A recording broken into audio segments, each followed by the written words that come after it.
আমাদের এই কক্সবাজার জেলার উখিয়া থানাধীন ১৪ এপিবিএনের আওতাধীন ইরানি পাহাড় পুলিশ ক্যাম্প কর্তৃক অভিযান পরিচালনা করে ৫ জন রোহিঙ্গাকে ৫টি বিদেশি পিস্তল, ২টি ওয়ান শুটার গান, ৩ রাউন্ড বড় 5 স্টারের গুলি,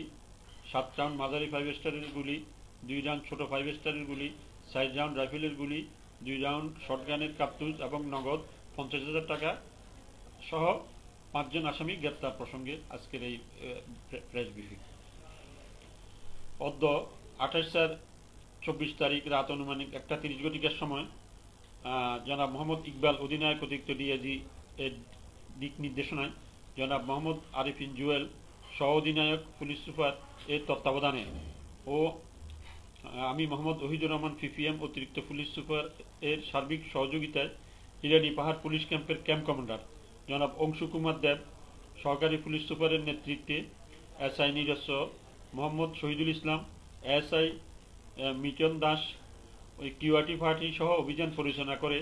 বালুরমাঠ পুলিশ ক্যাম্পের আওতাধীন রোহিঙ্গা ক্যাম্প 2 ওয়েস্ট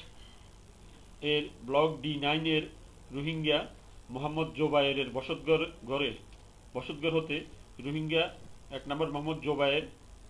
বয়স ২২, পিতা মৃত কবির আহমেদ, মাতা জহুরা বেগম, FCN নম্বর ১,৬০,৬৪৪, ব্লক D9, ২ নম্বরে দিল মোহাম্মদ, পিতা মৃত আব্দুল জলিল, ৩ নম্বরে মোহাম্মদ খলিল, পিতা আব্দুল সালাম, ৪ নম্বরে মোহাম্মদ ইদ্দিস, পিতা মতিউর রহমান, ৫ নম্বরে মোহাম্মদুল্লাহ, পিতা মৃত সাব্বির আহমদ, সর্বথানা উখিয়া জেলা কক্সবাজারকে ৫টি বিদেশি পিস্তল, ২টি ওয়ান শুটার গান, ৩ রাউন্ড বড় 5 স্টারের গুলি, ৭ রাউন্ড মাঝারি 5 স্টারের গুলি, ২ রাউন্ড ছোট 5 স্টারের গুলি, ৪ রাউন্ড রাইফেলের গুলি, ২ রাউন্ড শটগানের কার্তুজ ও নগদ ৫০,০০০ টাকা সহ গ্রেপ্তার করে ক্যাম্প হেফাজতে নিয়ে আসা হয়।